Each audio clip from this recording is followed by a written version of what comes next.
Please help me welcome Melanie McCabe.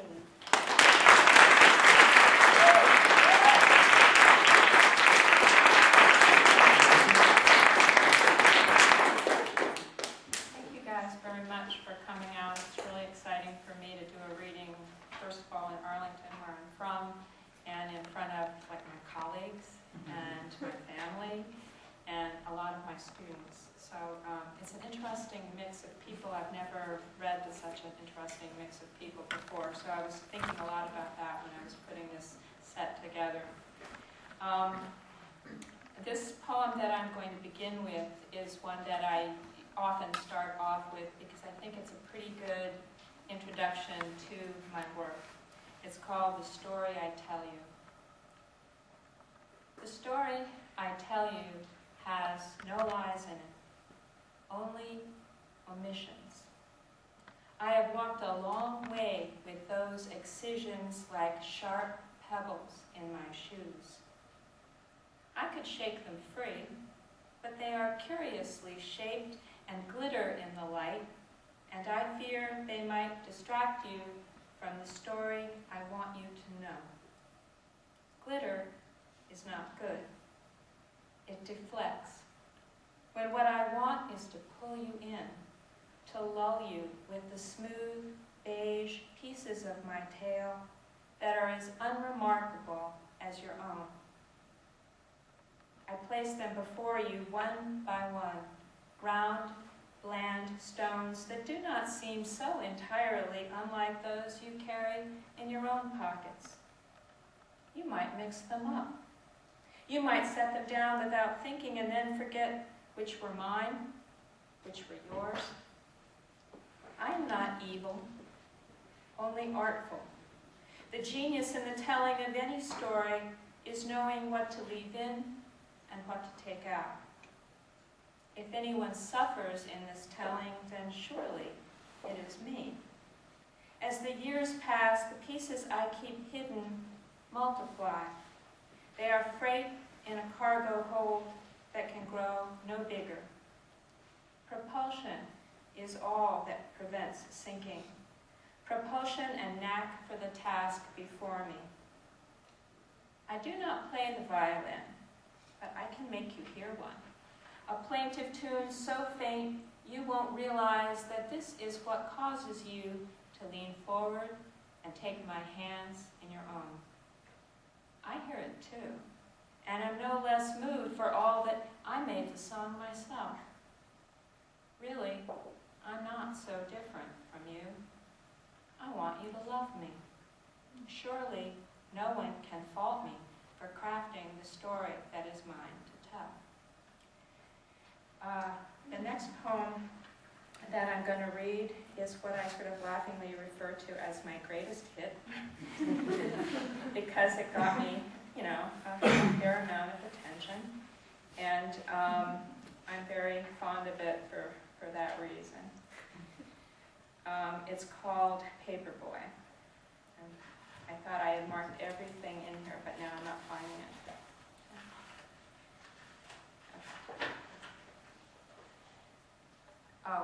My students know, those that I've taught, that I'm sort of an avid Googler.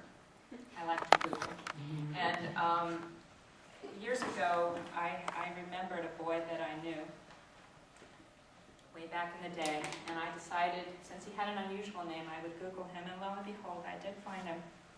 And this poem came out of that experience. Paperboy. At 12, I could only see the 17-year-old boy as a gift, a fluke from God. More real to me now than his face, his bicep in the twilight, his stack of undelivered evening stars, my shoe stubbing at the shafts of grass that violated the driveway bricks. I have no memory of language, only of loitering, lingering far past curfew to circle each other as leaf-cindered air turned gray, as the huge shadow of the hickory cut from sudden streetlight swallowed us from view.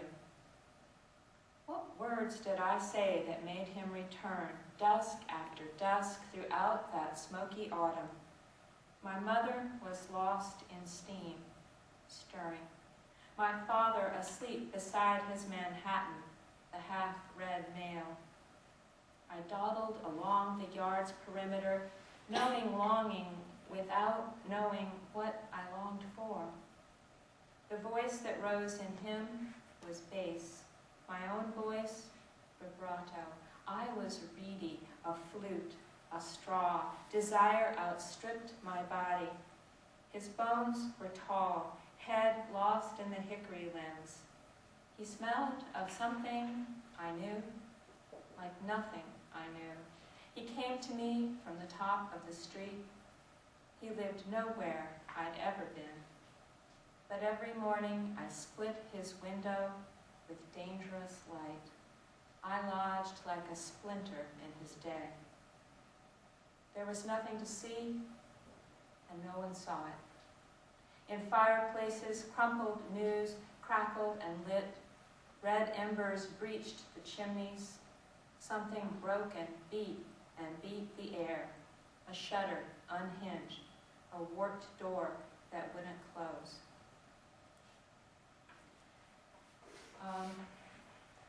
The next poem that I'm going to read, for those of you who are younger, I'll just tell you that it references the book Gone with the Wind, which was a book that was a big hit with me back when I was very young.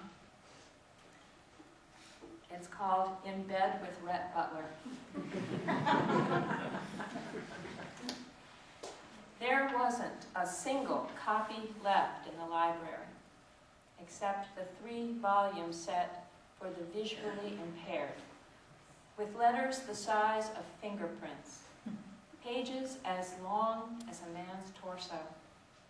At 9, I could only hoist volume 1, so my father carried 2 and 3 home to my room where he stacked them on the floor.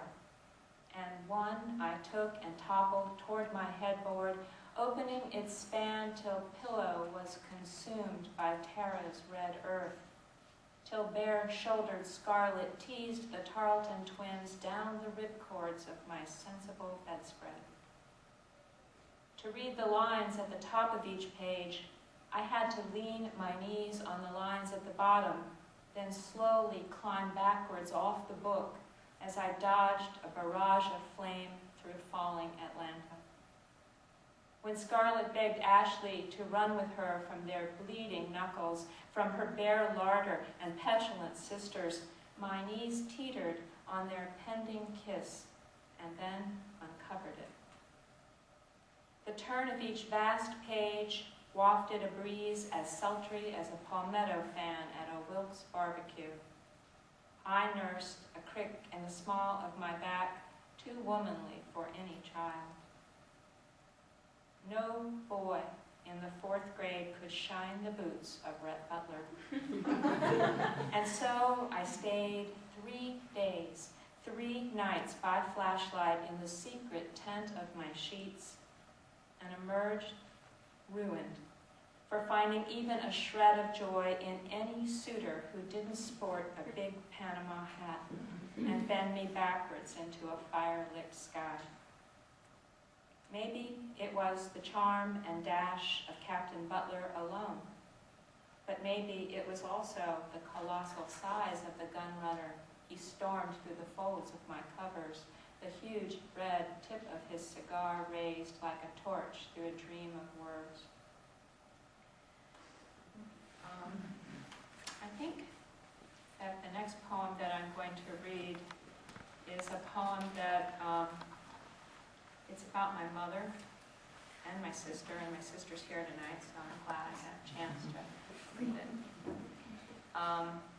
It's called Waiting for Power, which actually seems pretty relevant, since it seems like, I don't know, the last 6 months the power's gone out a zillion times, and I don't know about where you live, but my power goes out all the time.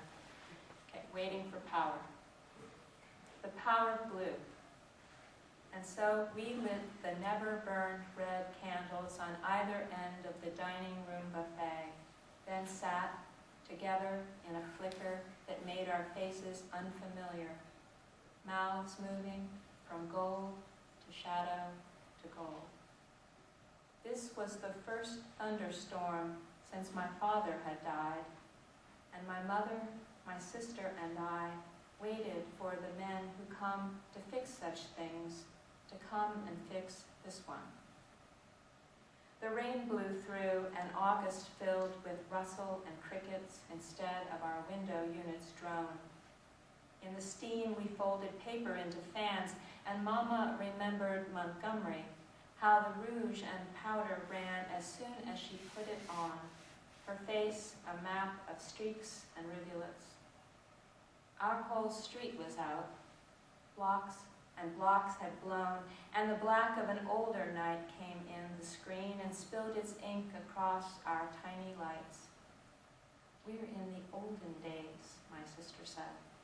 The sultry swell of heat filled the room from the ceiling down, so Mama peeled off her dress and leaned in her white lace slip before the narrow yellow flame, a daguerreotype, an oval framed ancestor from the cracked album in the cedar chest. Hours passed without clocks. The heat moved back and forth with our fans, but it was still heat, and no men came to put things right. Let's go for a walk, I said, and Mama reached to put her dress back on. Leave it off, we urged her. It's so dark, no one will see you. We roamed up one hidden street after another, Mama brazen in her lingerie, the little breeze that the storm had left lifting the chiffon flounce above her knees. She laughed, aren't I shameless? And twirled once to make a gauzy spin of white. Someone in one of the dark houses we passed played piano, a stumbling repetition of something ragtime. My sister did her version of a can-can along the edge of a curb. On the air, the scent of wind-shaken roses wavered over the scent of opened earth. The stars and moon were veiled, and their absence made the world seem smaller, more manageable.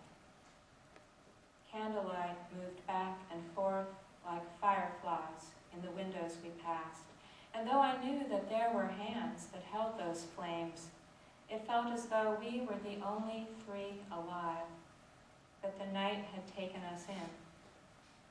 As we turned back down our street, we all stopped short of the headlights that divided the dark and changed my mother back into herself. She hid behind me then, a lacy, cringing ghost, until we were safely past the men who had come at last to restore the power.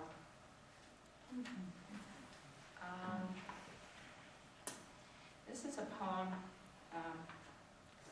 The title of it references the passage in the Bible from one of the letters of Paul,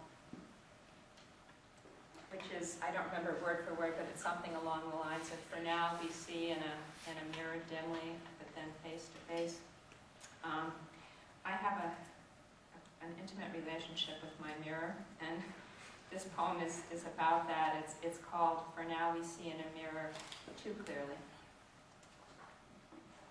It would be good to sit a different kind of Shiva, not to lose someone I love, or to rip the clothing above my heart to make a metaphor of grief, but merely to live in a mourning house, all of its mirrors hidden or draped. To disappear into that veiled mercy, to cease to see the face, the body that so many take for me.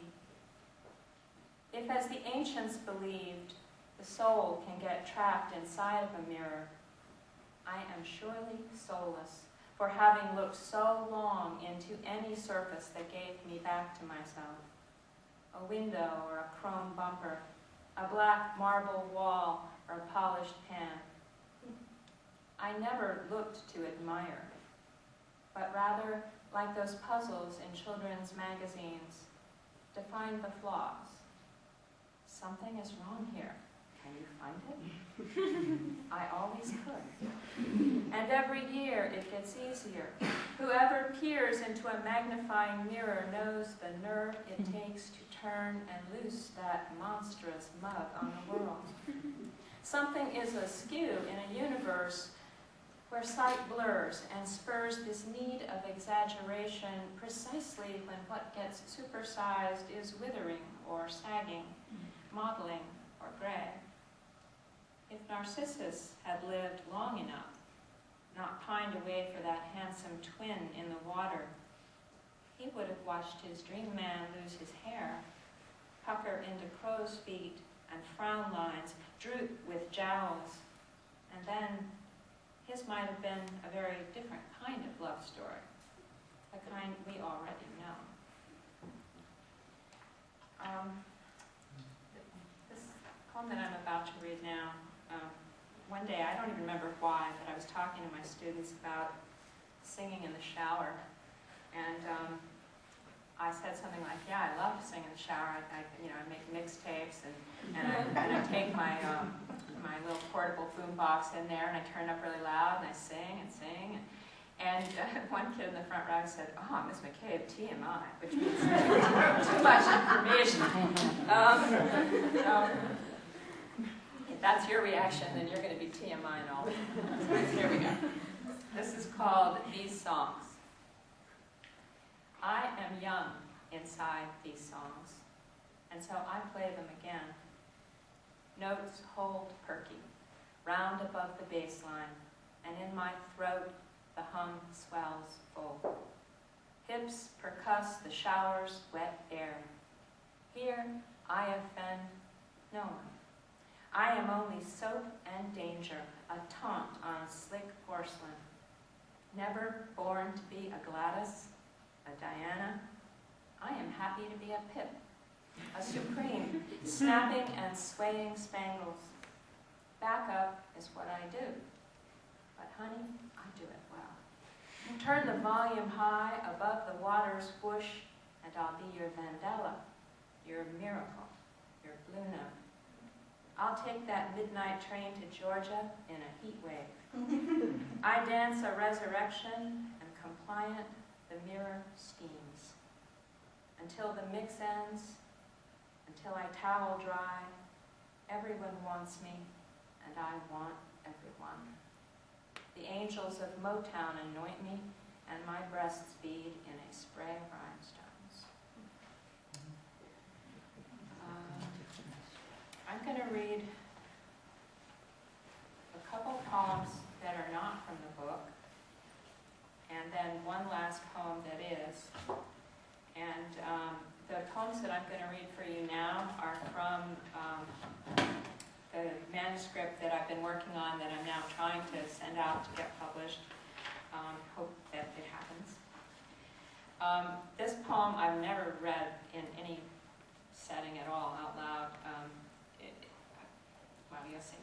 It's called Missing the Train, and it's for those of you who are about my age, or even young, maybe the younger people might be aware of it. There's a show called Soul Train. Soul Train. And it was something that I liked quite a bit, and so that's what this poem is about. It's called Missing the Train. Every Saturday at 5 in my basement den, I had a date with Don Cornelius to ride the soul train to funk. Teetering in my platforms and hip-hugging bells, I was a shining star, the brick house of a Commodore's bass dream. I shimmied, bumped, and boogied in flickering blue light, practicing moves that would mesmerize faceless men out there, waiting. In the mirrorless gloom, my groove thing was flawless.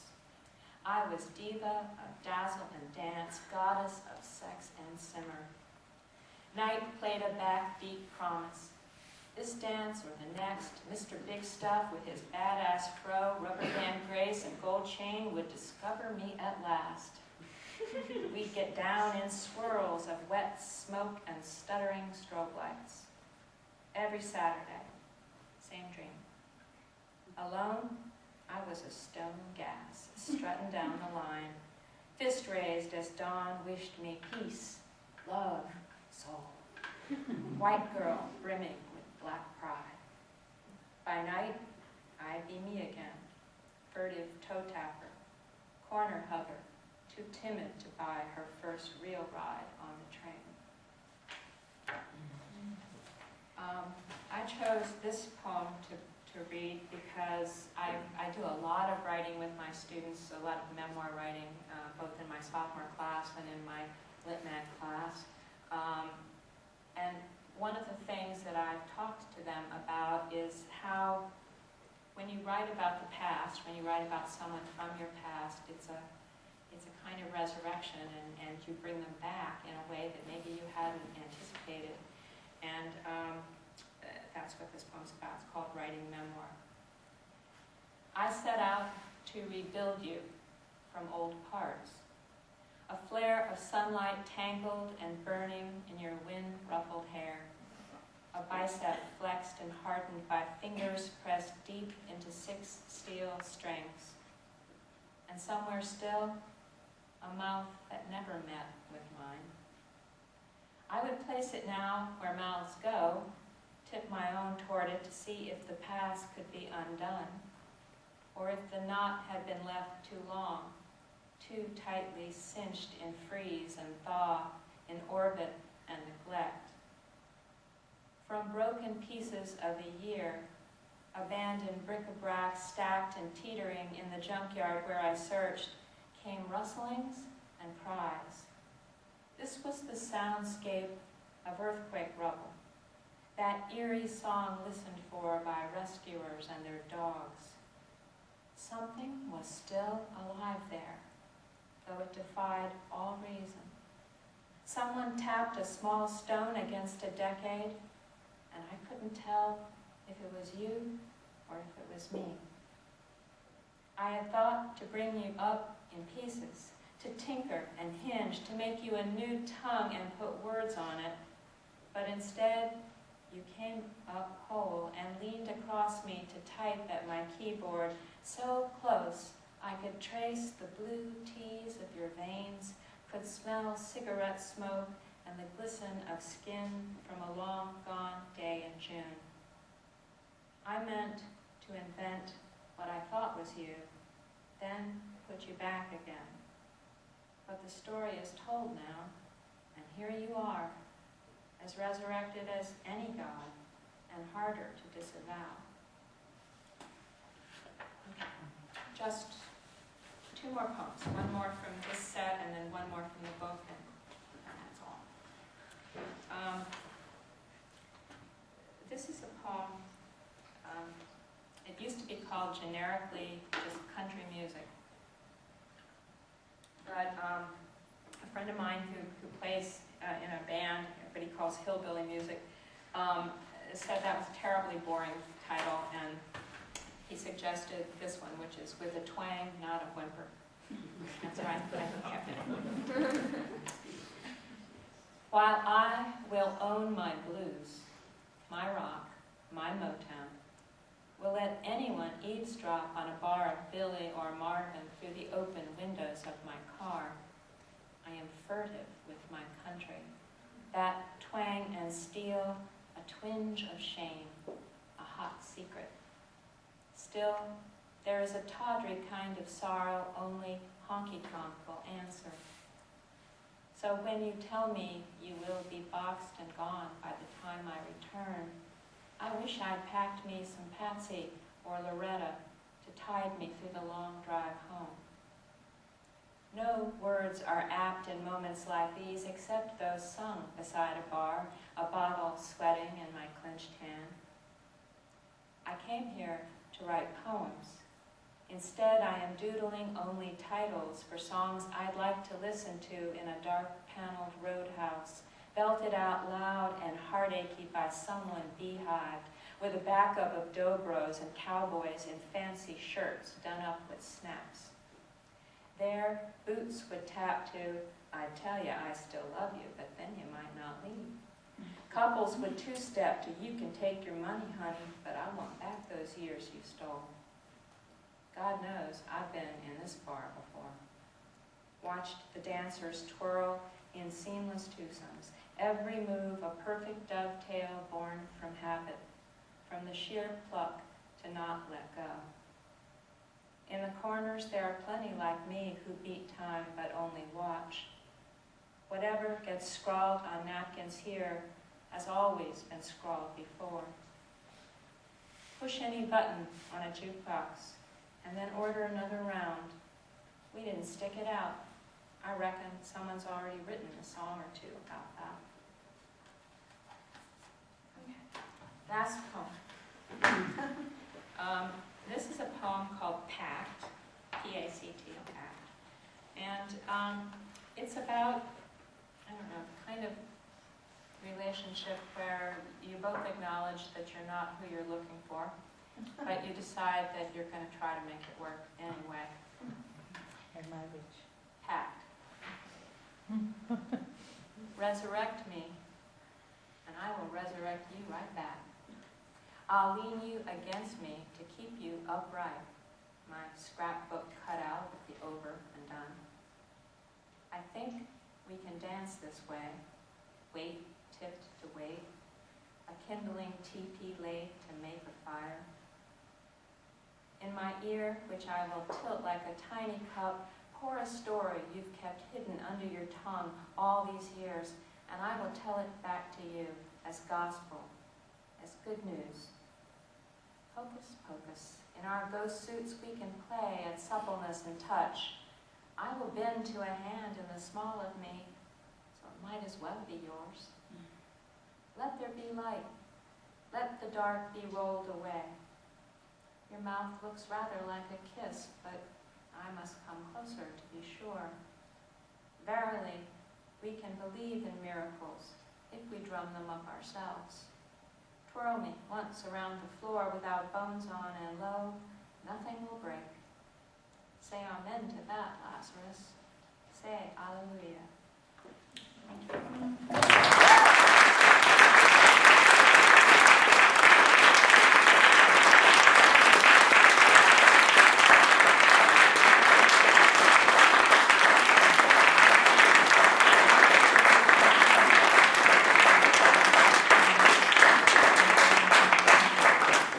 Well, thank you everybody again for coming to Shirlington Library to hear Melanie McCabe. I told her that people might have questions and she doubted it. Does anybody?